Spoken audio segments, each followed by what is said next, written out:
Hello, my precious cinnamon rolls. My name is Phoephoe, and I'm here back again playing Loren, the Amazon princess. Previously, Ray taught us how to listen to the forest, and I think we talked to one of the generals. So let's just see if anybody has anything else to say. Nope. Nope. Nope. Nope. Nope. Nope. Nope. Ah, here we go. Eleanor says, Ray says that all elves climb trees like he does. Is that true? Murph says, he said that, did he? No, they do not. It is a child of sport, to be sure, but it is rarely professionally like he has. It takes quite an extensive knowledge of the trees to be able to navigate them so quickly. Eleanor says, I knew he wasn't telling the complete truth. Murph says, he's a bit odd, I'll admit. He's always discouraged people from tree running. He says he likes to have the trees for himself, so he's conflicting with himself again. I don't understand why, however. Eleanor says, a little territorial, isn't he? He has to be the best. Murph covered her mouth as she giggled. Eleanor asks what. Murph says, it sounds like he's growing up. Eleanor blinked and looked over at Ray from across the camp. Nothing else to say. What does Ray have to say? Ray says, really, no, he's done. Chambara says, I finally get it. Eleanor asks, get what? I enjoy being Loren's little slave. You love her. Eleanor says, what? Chambara grinned at how easily she disturbed Eleanor. Just think about it. Why else would you not care if you had any freedom? Because you're exactly where you want to be. You're Loren's big Amazon thumb. Eleanor says, I'm happy to serve the princess. It's a great honour. Chambara says, yes, your mighty princess, who obviously has a weak spot for you. How could you not swoon? Eleanor says, swoon? Weak spot? Chambara says, dear me, your mind has stopped working. Then let me spell it out. Loren wants you as her plaything, and you'd like that, so you stay. Eleanor recalled all the times when Loren had protected her and given her an unusual look. She was cold at first, but now, did she really love? She shook her head. Leave Loren out of your mind games, please. Chambara says, come now, aren't you just as interested as I am to know if underneath that cold exterior lies something very, very hot? Romance, Eleanor says. I don't know. Loren is probably very weak when it comes to relationships. Chambara says, shouldn't it be your duty as a servant to teach her? Eleanor immediately blushes just thinking about what Chambara is implying. Chambara smirks with satisfaction. You're adorable when you blush. Chambara ran her fingers across Eleanor's shoulder blades as she ran behind her to leave. Oh, we got her romance up. Okay. She got anything else to say? Not in the mood. Nope. What's Misfits to say? Eleanor caught Misfits glaring intensely at Mirth and her brother from across the camp. Eleanor says, you're not thinking of hurting them, are you? Dark Elf snarled and looked away. They are my enemies. Eleanor says, no, they're not. That assassin spent years trying to kill me. He'll probably spend a few more. Eleanor says, you won't do that. Misfits says, your words mean nothing to me. You're the same as them. Eleanor says, I'm not one of them. Misfits says, you are their kin. Romance. Eleanor says, some would say the same about the Dark Elves. You are kin to your ancestors. Should you still be judged by them? Misfits says, only if my ancestors allow me a place in this world that yours have allowed you. Eleanor says, your anger is too much. Misfits says, no, it is too little. He growled again. The conversation was boiling his demon blood. Eleanor says, your anger will be your making. Eleanor says, then I welcome it. Dark Elves began... The Dark Elf's eyes began to glow brightly and his hands were tight fist. Eleanor says, then you care nothing for your people. Eleanor says, I crave the liberation. From the demons, Eleanor says. Eleanor says, from... Eleanor says, not the elves, from the demons that possess you, controlling all of us. They're the ones bringing our word to the end. Eleanor says, the elves have denied us. Eleanor says, because of your people's history with demons, am I right? We'll go from Misfits' eyes dimmed. Eleanor says, I'm one of them. Eleanor says, no, you're a survivor. Fight the call assigned you and you fight them. As you fight with us, we'll destroy them all. Misfits says, it's easy for you to speak those words since you do not share their blood. Eleanor says, you're right, it's easy for me. How can I make it easy for you? Misfits says, kill me. Eleanor says, besides that, let me go. Besides that, Misfits says, then you cannot help me. Eleanor says, I'd like to think that I can, so I will keep trying. Eleanor's eyes bore into Misfits so intensely that the Dark Elf had to take a step back. Any trace of anger in him had vanished. Continued to stare back in bewilderment until Eleanor left on her own. Oh, Misfits vexed. No. Misfits' mouth pressed into a thin line. It would take more time for Misfits' anger of the world to ebb away. Has he got anything else to say? Eleanor says, you escaped my nod again. Misfits says, I'm not sorry. Stop doing this. Misfits says, I should not be tied up in the first place. Eleanor says, what should we do with you? Misfits thought about it for a moment. I want to 10 like everybody else. Eleanor says, I'm not sure that could be arranged without being under guard. It would likely be Ray. Misfits says, no go. No guard, especially not him. Eleanor says, but you would run away. Misfits says, would I? Eleanor says, yes. The Dark Elf gave Eleanor a sidelong look. Perhaps I found reason to stay. He did not break his gaze from Eleanor gave a pause. Eleanor says, we'll see. Nothing else to say. What about Salazar? Eleanor asks, you are a monk? Salazar says, what gave it away? Was it no shoes, punching things? Eleanor says, specifically, he said you have a group, one of the disciples. Eleanor says, yes, the disciple choose. Have you heard of us? Eleanor says, no, sorry, can you tell me about them? Salazar says, where to start? The disciples are men who have given up their lives to dedicate themselves to sacrifice of Ivisho, the goddess of truth. The reasons for becoming a disciple are many, such as repenting for past sins, but every monk takes an oath to dedicate our lives to the sole purpose of cleansing evil in the world. Eleanor says, why truth, however? What truth does truth have to do with evil? Eleanor says, that is an easy answer. Good lies are in reality, not within a fantasy of lies. Only when we are unclouded can we see what is before us as it truly is. Can we then find good or evil? Without truth, everything is evil. Look at him contemplating his navel there. So says, this is basic stuff. Does it make sense to you? Romance. Eleanor says, do you think we should discuss it more later in my tent? So says, oh, also, we're celibate. Nice try, though. I'm sure you're darling, but no thank you. Eleanor says, you mentioned someone named Irisho?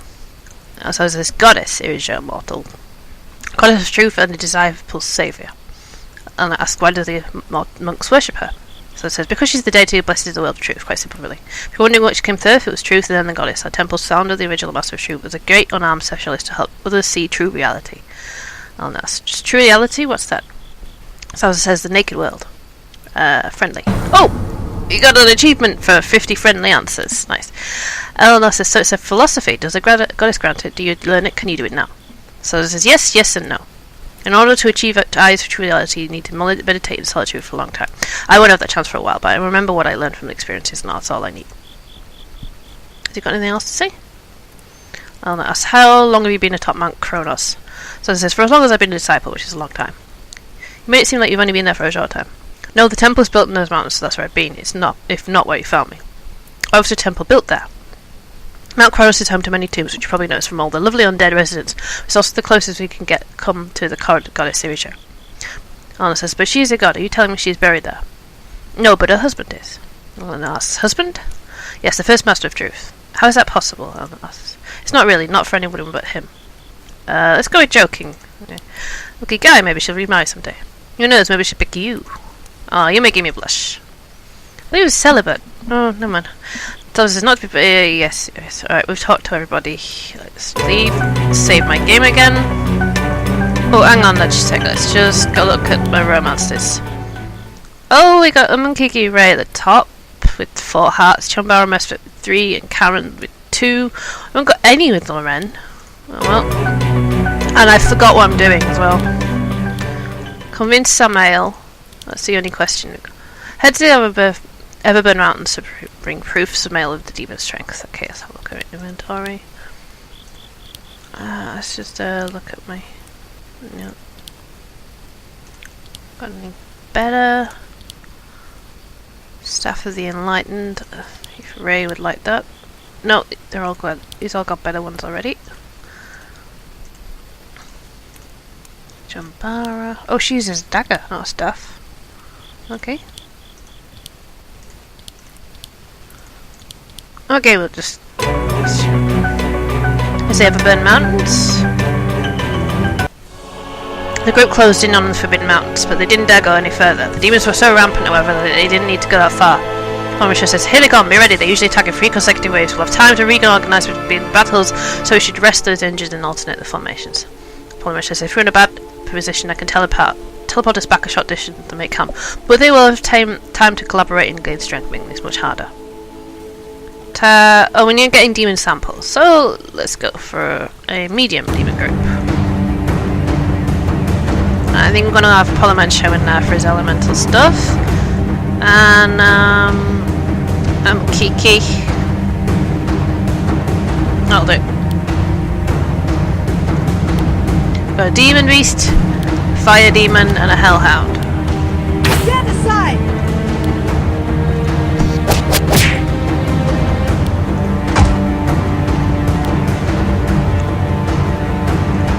Nice.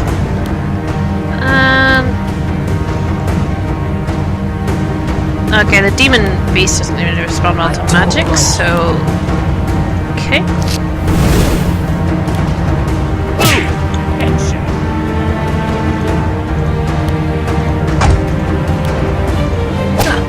you like me? Well, that was Or do easy. You like me? You like me. 3 demon samples, you collected 7 more. Okay. We'll attack the big demon group.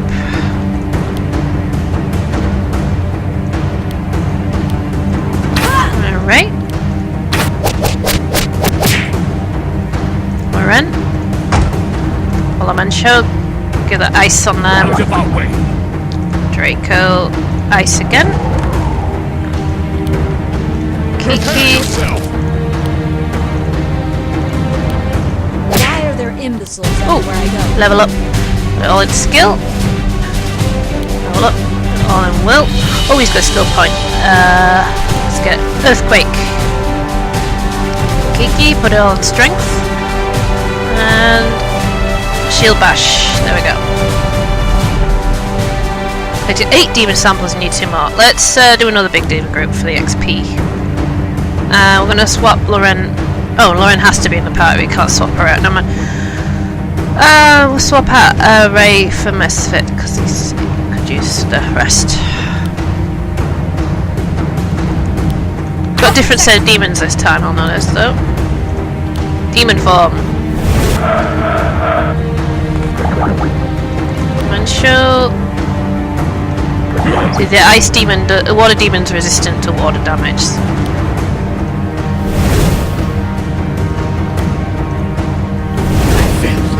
Oh, whoops, Misfit's dead. That's not good.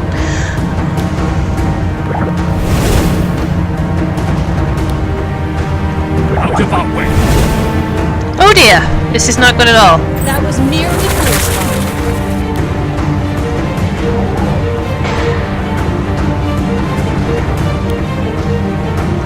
We have no time for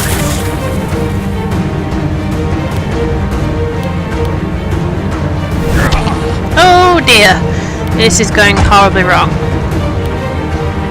I am too.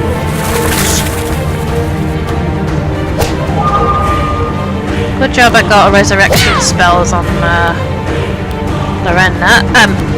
Eleanor even.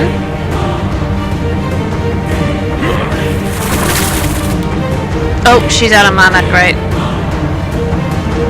Just have to heal yourself.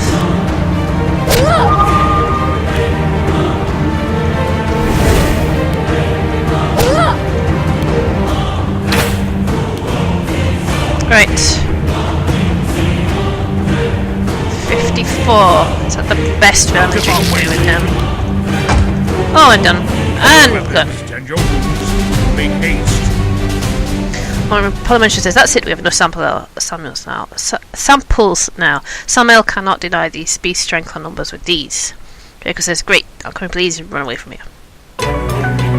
Anyhow, where are we going? Was it Lothark? Oh, random encounter, great. We're back at full health again now. I'll protect you.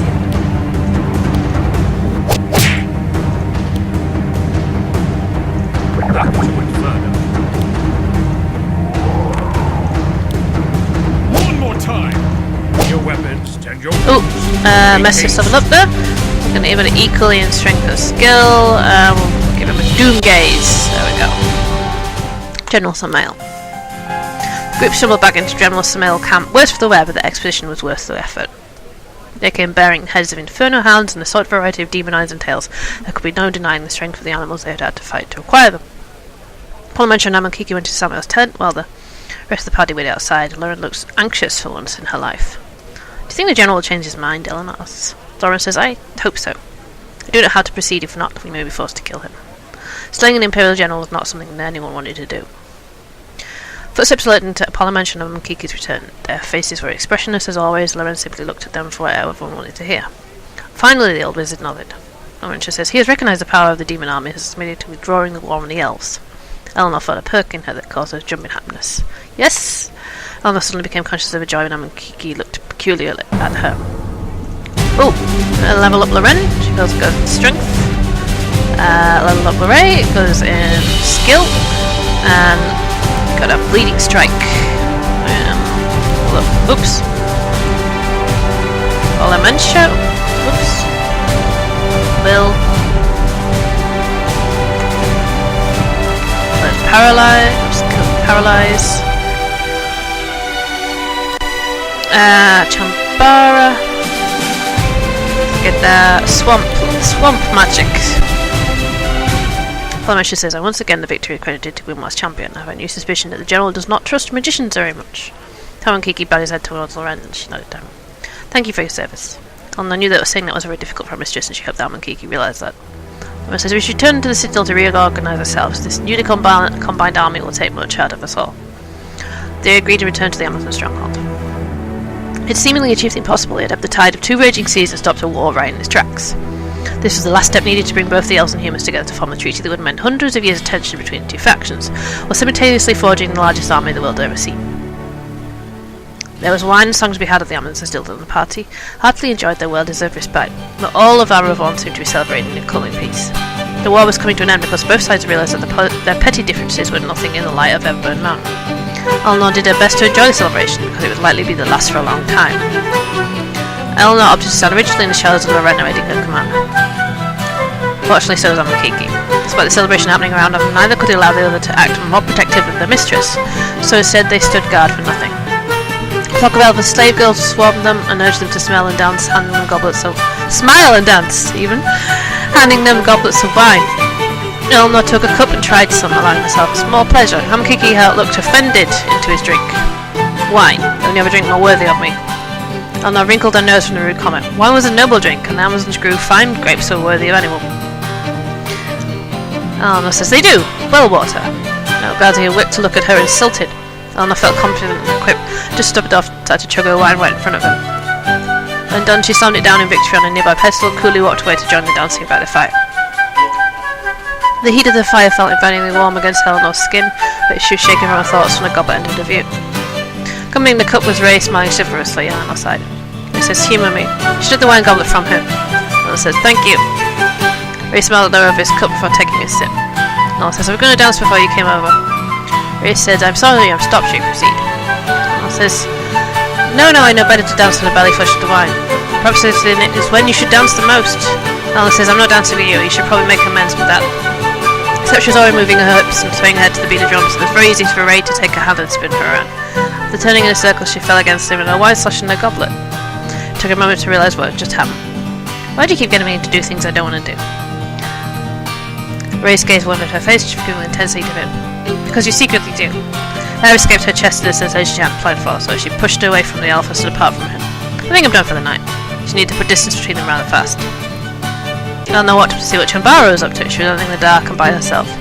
Aren't you going to join the celebration? And celebrate what, exactly?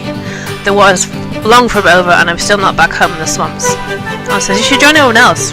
Chambara says, I get it, I know why you're bothering. Want to see me dance, is that it? Chambara raised her arms and swiveled her hips just once. Eleanor says, haha, not really, but why not? You have to say the magic word first. Eleanor shifted, unable to shake the idea of Chambara dancing for her out of her mind. Please? Nope, wrong. She dropped her arms and briskly left where she was standing. Eleanor could only turn and watch her leave. Eleanor shook with an unknown feeling. Eleanor took a goblet of wine, walked through the revelry, admiring happy faces. However, there was one figure out of place, lingering in the shadows against a far wall. Eleanor asked, why are you not enjoying the celebration? The dark elf was silent, but Eleanor could tell that he had heard her. Have some wine, at least. Here, you can have mine. Eleanor walked her when the goblet outreached. As soon as she was close, Mesfit peeled off the wall and walked in the opposite direction. Of course, she couldn't help it, insulted with the cold silence, but you should know that it would never understand the depth of what was going on inside the dark elf. Amid the celebrating, Eleanor spotted Karen lounging on furs by the campfire. When she walked towards her to cut, Eleanor quickly remembered that Karen was the queen and was surrounded by fierce guards. They eyed Eleanor aggressively for daring to think about approaching the queen. I just only for a moment. Karen says, let her through. Eleanor relaxed, hearing Karen's voice call off the guards. She walked briskly but warily past them. Karen asked, yes? I brought you some wine. Eleanor held a goblet down towards Amazon. She was unreceptive, and another servant moved to take the goblet from her hands. Empty-handed, Eleanor suddenly felt more awkward. Karen says, sit down. Karen clearly gestured the furs next to her, but Eleanor could not believe it. Please. She suddenly obliged to sat down on the furs almost too fast. Karen's frown seemed to lift. You're always too nervous around me. Eleanor says, I'm sorry. Relax, you're not a servant any longer. Karen took the wine goblet and sipped from it delicately.